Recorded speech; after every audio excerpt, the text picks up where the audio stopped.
Tulisimama pembeni ya mlango, mikono tupu, macho ya chini.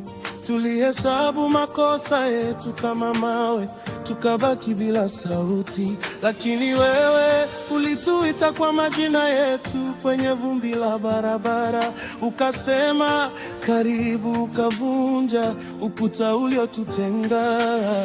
Tulikula makombo ya hofu, tukalala kwenye kivuli cha aibu.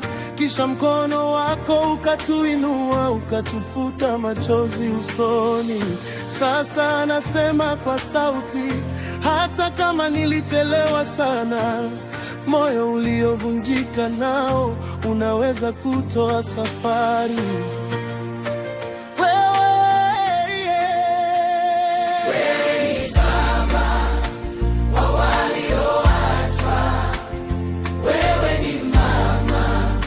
Walioitwa tena, tunakimbia kwako, tunarudi nyumbani. Amani, amani tunapokea sasa.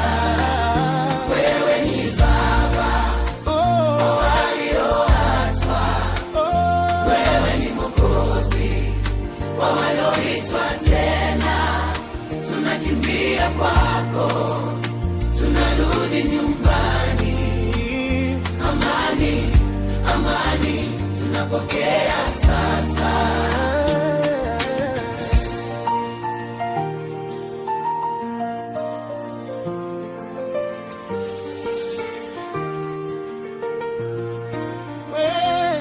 Nilipovuta pumzi ya kwanza baada ya kilio, nikasikia jina lako ndani. Nilijua hata machozi yanapokauka, wewe ukaa karibu. Dada aliyesahaulika, ndugu aliyechoka, mtoto aliambiwa ngoja. Wewe unafungua mlango kwa mikono iliyokuwa imekunjwa. Umeweka mkate mezani kwa wale waliokuja wakiwa na aibu. Umeweka wimbo nyumbani kwa wale waliokuwa wamekaa kimya, na sasa tunaimba pamoja. Hakuna aliye nje ya neema, hakuna aliye mbali mno kwa upendo wako usiokata tamaa. Wewe ni Baba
tunapokea sasa.